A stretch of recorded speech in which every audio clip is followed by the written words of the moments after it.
Okay, I do want to cover one more problem from yesterday, I guess. It's dealing with exactly what we're talking about today. Okay. It doesn't matter. You can put it on today's notes. Okay. So same type of thing, but it's going to introduce the idea of LRAM, RRAM, and MRAM. Okay. So the table above shows the velocity, and it gives you units even. Okay, in feet per second, in seven different points in time. I want you to estimate the distance the particle travels using a left hand, a right hand, and a midpoint rectangular approximation. With 3 subintervals. Now, if I'm cutting it into 3 subintervals, how wide is the whole distance? 360. So how wide is each subinterval?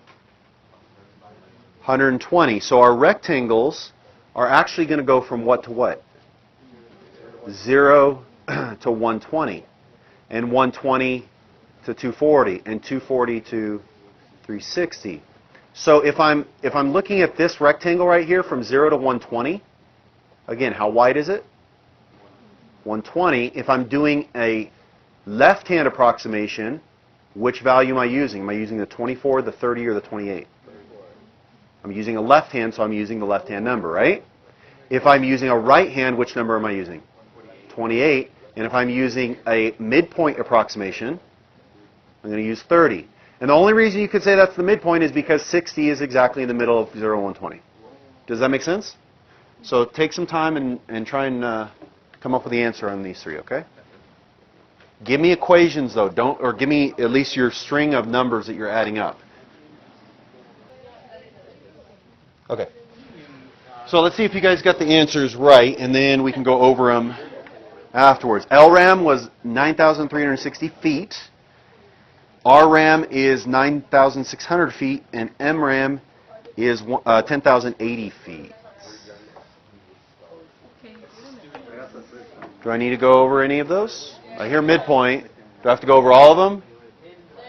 Mid and left? Okay. So what does this really mean? LRAM. Left hand rectangular approximation method. Okay, and we'll get to all that. Okay. So we're going to do a left hand approximation. LRAM is how wide is the first subinterval? 120. How tall is the first subinterval? We're looking at the height value to the left. So that's 24. Some of you guys are still saying the 24, the 30, and the 28, the bottom row, is your time interval. No, that's not the base. I know what the tendency is. Since it's the bottom numbers, it must be the base. No, oftentimes in tables, the top number represents which axis? The x-axis, which means the top number is your base lengths. Okay? So 120 times what for the left hand? 24 plus, what's the width of the second interval? We're going from 120 to 240, so it's 120 times 28, because we're doing left hand, plus the distance from 240 to 360 now, 120 again, times 26. And so that's whatever that says, 9,360. Okay. MRAM means we're using the midpoint value to determine the heights of each rectangle. So what is the width of the first rectangle if I'm cutting it into 3 subintervals? 120 still. What is the height? I'm using the midpoint value, which is 30, plus 120 again times, what's the midpoint value between 120 and 240? It's the 30, and then plus 120 times 24, which is 10,080.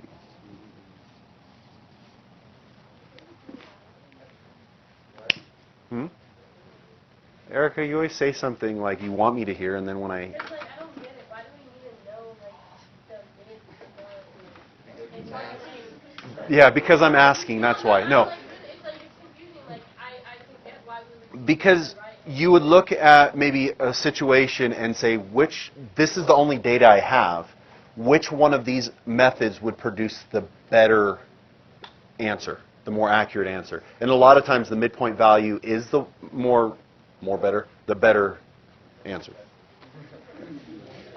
You just have to determine it based on what's given. Okay, so that's that. Now, let's continue on in our adventure of calculus. Now we'll put some words to what we've been doing, okay? There's where it comes from. Rectangular approximation. So you have left hand, right hand, and midpoint, okay? So it estimates the area under a curve by dividing it into rectangles, just like what we talked about yesterday, okay?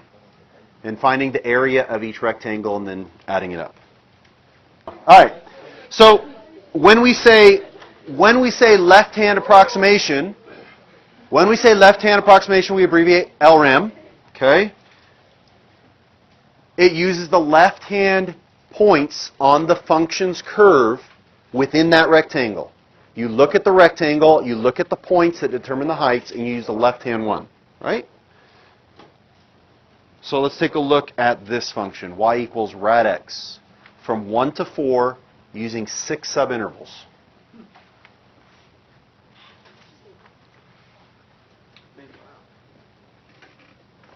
What are we going to do? Type in your calculator, maybe.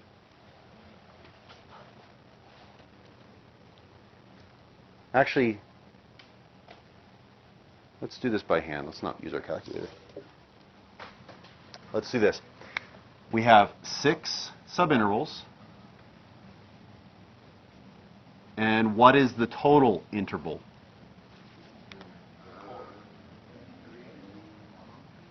3. So, how wide is each subinterval? It'd be 1/2, right? If I'm starting at 1 and going to 4, the whole length is 3. And we are cutting it into 6 pieces. So that means each piece is 1/2 or 0.5, right? So let's quickly create a table here of x and y values. What's the first x value? 1. Okay, 1, yeah, thank you. What's the second x value? 3/2. And don't do 3/2. 1 and 1.5. The next one? 2, 2.5, 3, 3.5. How far are we going here? 4? Okay, so that's that. Now we need to figure out what these y values are. So what is the y value when x is 1?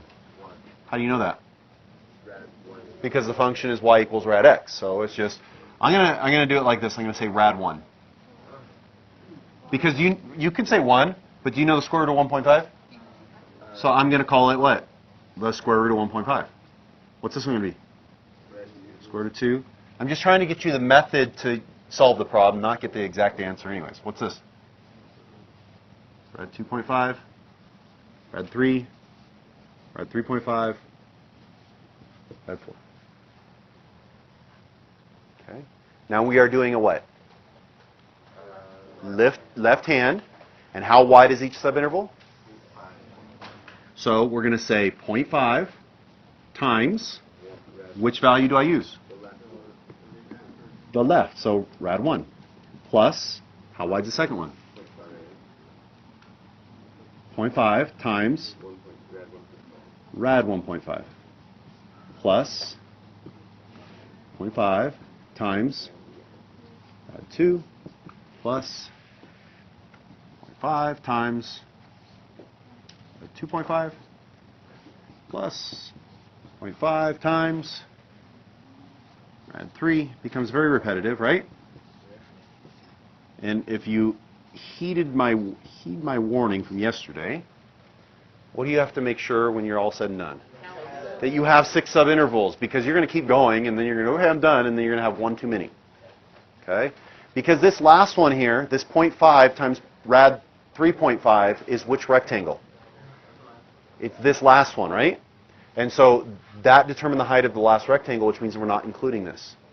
Okay? And count. 1, 2, 3, 4, 5, 6. There's that. That's fine. Without a calculator, could you simplify this in any way? Factor out a 0.5, right? Okay. The other thing is, on the AP exam, if that's what it's asking you to do, you're done. in terms of simplifying it on the AP exam.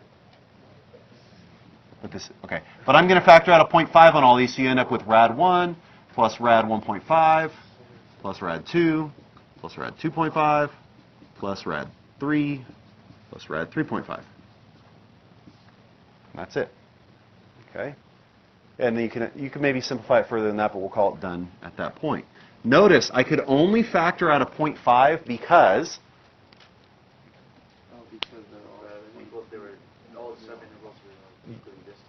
all the subintervals are equally divided, right? If I give you a table where they're not equally divided, you can't factor out that common factor. And sometimes that you run into that issue. Okay, it'll say use 3 subintervals using the indicated points in the table. And so you have to figure out the width of each one. They're not going to necessarily be the same. So here's what the function looks like graphically, right? I'm going to draw my vertical lines. Looking at the first rectangle, am I going to use this point or this point for a left hand? This, and I'm going to draw to the right. So you can see what's happening here with those lines. An underestimation, okay. Do you think that's based on the direction of the function or the concavity of the function? We'll find out in a little while. Okay, oops. So there's that. So you guys can predict what's next, the right-hand approximation. Okay, it's the same thing, but we're looking from the right, and we're going to use the same function. So I want you to evaluate the same thing, but I want you to use right-hand approximations instead of left-hand approximations. Okay.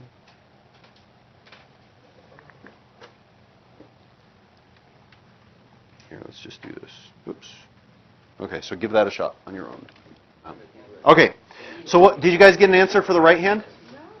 No. I got an answer. It should be actually pretty easy. Let's look at the graph of it first of all. So there's the vertical lines. Looking at the first rectangle, which point am I using? The right-hand point. So it's going to be now, all these points are going to be above, right? Okay.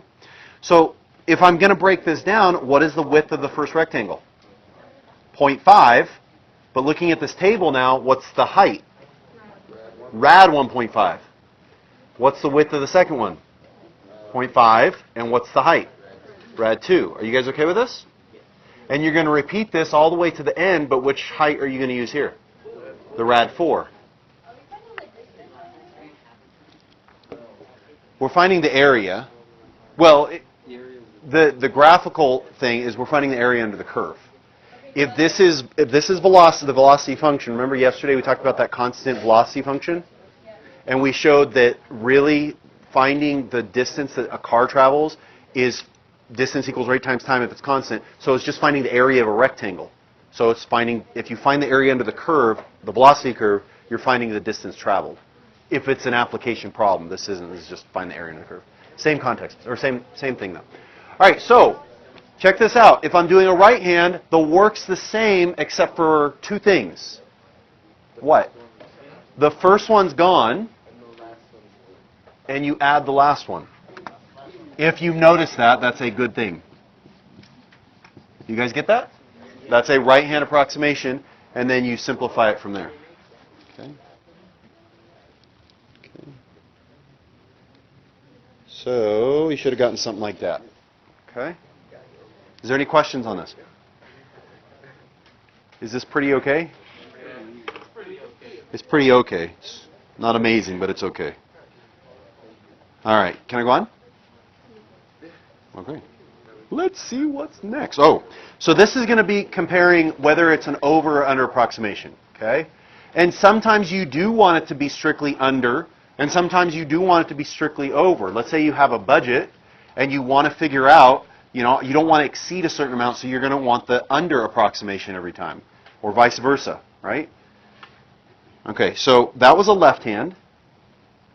That's the right hand. The left-hand approximation, is the estimate going to be below the actual value or above the actual value? It's going to be below. And the right hand? Above.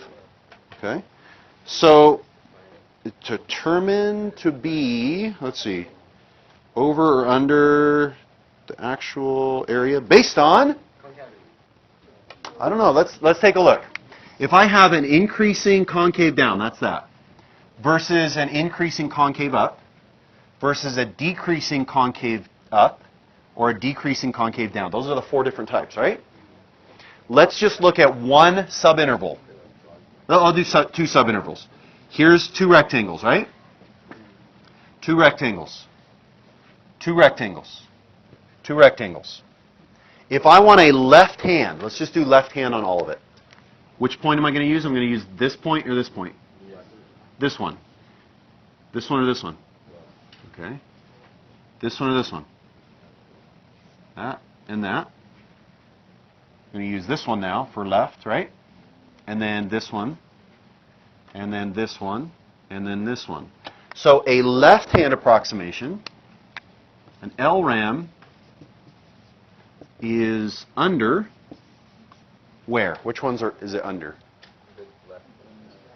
These 2, right? What is in common about these 2 functions? They're both increasing. Is their concavity the same? No.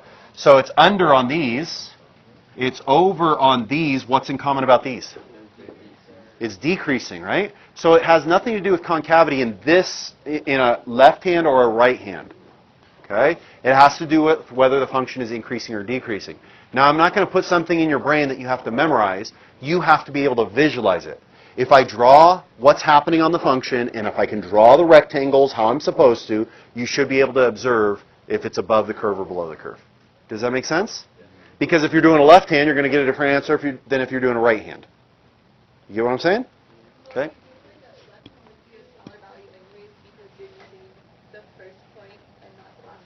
No, because here's a left-hand example.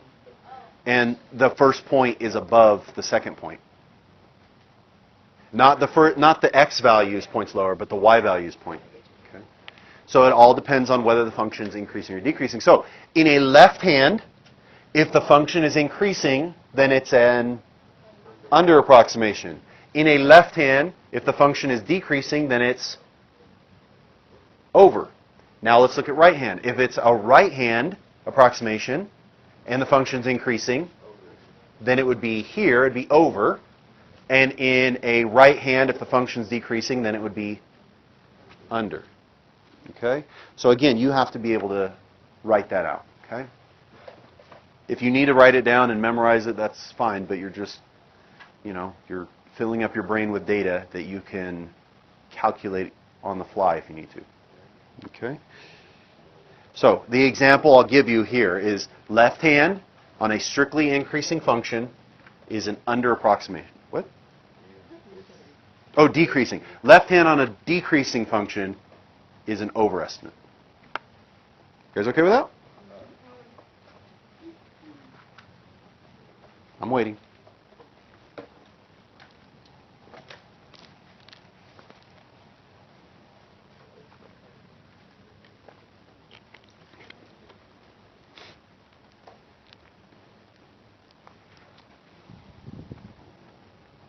All right, can I go on? Ready, set, cool. Okay. Oh, this one's a fun one. I like this one. Estimating volume. Oh, because you looked at the notes. You have to sit and admire my drawing more than anything else. It took me forever to come up with this drawing. So, if I'm estimating volumes, and we're going to get more in depth into this later, we can get some crazy shapes that we can find the volumes of, and figure out, how much volume we need in aluminum or whatever else to build something. Okay. So the formula for a volume of a sphere. Do you guys remember the volume of a cylinder? First of all. Cylinder. Pi r squared times h. Remember, it's the area of the base, which is a circle, so pi r squared times the height. Okay. Do you guys know the volume of a sphere? What's a sphere? Wait a minute. What's the sphere, first of all? It's a ball. It's a circle. But you can look at it this way. It's a circle that's doing what? And this is what we're going to do with this. This is kind of cool. It's a circle that's spinning. Right? Ah, this is going to be cool. Ready? This is going to be cool. Okay? So, we're going to estimate the volume of a sphere using rectangular approximations. And then eventually we're going to derive the volume of a sphere by using integrals and approaching infinite number of rectangles. Okay? Estimate the volume of a sphere with radius 4 by using 8 subintervals. First thing I'm going to do is understand the equation of a circle. You guys remember the equation of a circle? That's 1, x squared plus y squared equals 4. In that case, what's the radius? 4 squared, I should say. It's 4, right?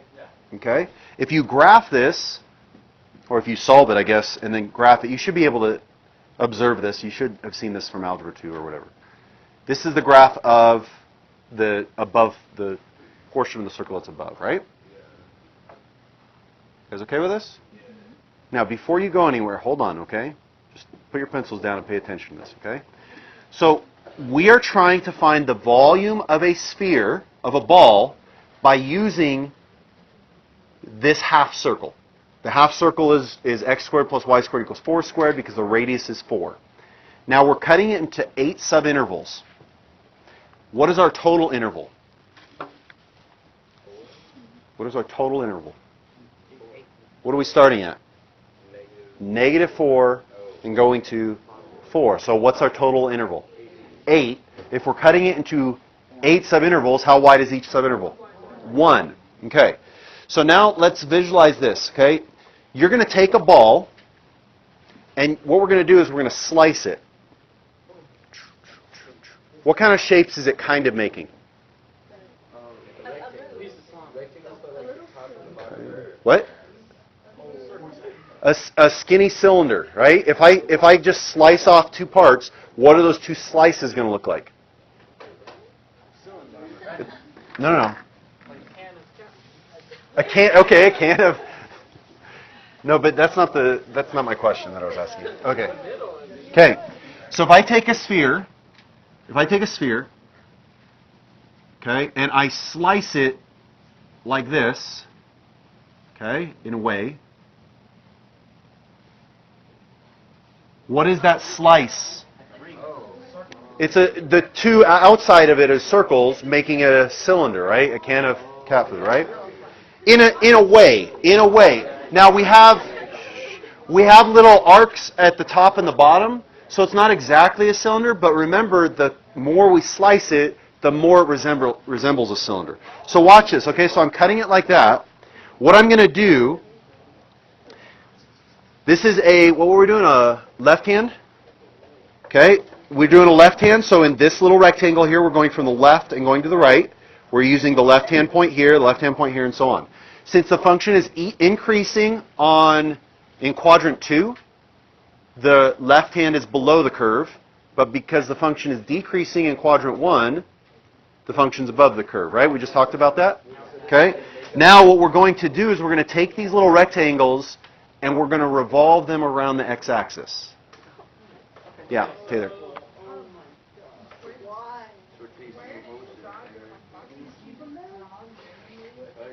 No. Okay, so first of all, I came up with the vertical lines because we're cutting it into 8 subintervals, right?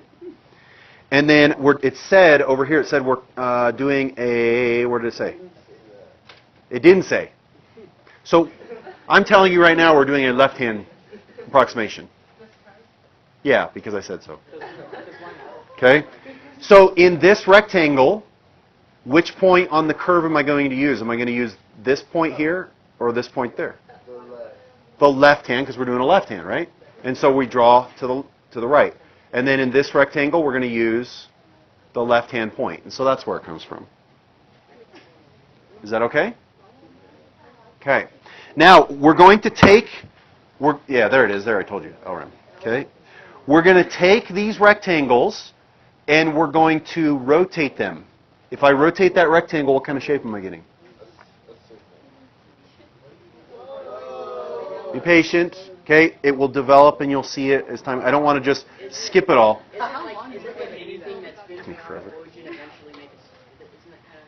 Yeah, in a way, yeah. Wait, did you Yes. It took me forever.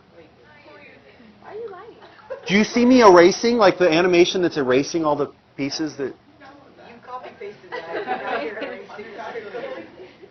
You can't. This program is all handwritten. That's why all this is in handwriting instead of typing.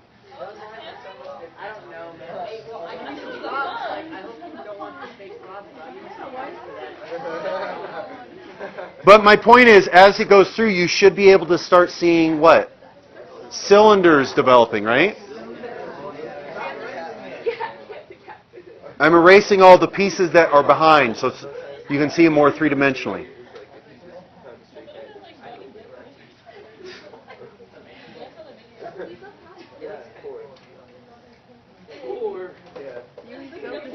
Eventually, it will end. We'll wait till we get to some crazy figures. It's fun later on. Okay? So,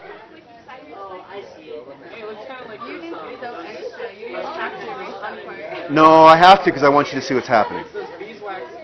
All right. Shh. So now you can see you have a bunch of cylinders that are kind of stacked up next to each other, right? And in order to find the volume of the sphere, that would be kind of equivalent to finding what? The volume of each cylinder, and then doing what? Adding it up, right? So, what is the volume of a cylinder then? Pi r squared times height. Now in this case, look at this.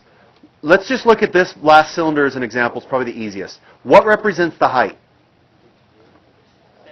It is the distance this way, right? So how far is it on this? It's 1. So the height of each one of these cylinders is 1. Now what is represented by the radius, or what gives us the radius? The y value. So it's going to be this guy. Okay? So now, how many cylinders do I have here? Oh, it's rotating across the... How many cylinders do I have? It said right here 8, okay, 8. So here is the cross-sectional view, the two-dimensional view that might help you see it, okay? What is the width, or sorry, what is the height of this cylinder? 1, because these cylinders are standing on end, kind of, right? So the height of this cylinder is 1. It's kind of hidden over here. You can't really see it. But it's 1. And what is the radius of the cylinder? It's 0. So we're going to say the volume of each cylinder is pi r squared h. So that represents the radius, okay, because that's the y value. Okay, so let's break this down. Volume is equal to pi r squared times h. So here's our pi. The radius is the height of each rectangle. So it's 0 in this case because we're looking at the left hand. And then what's the height represented by? It's the distance, it's the subinterval, right? So that's the first cylinder.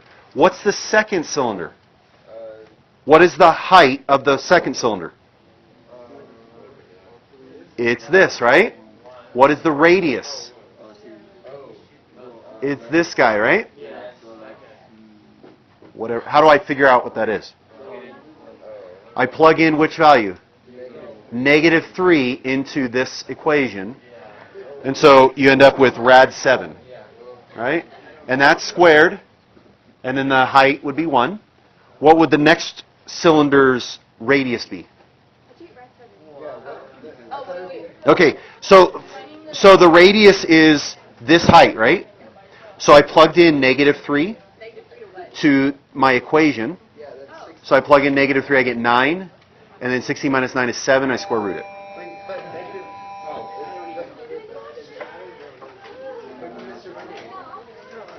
So that's that. We actually did pretty good there.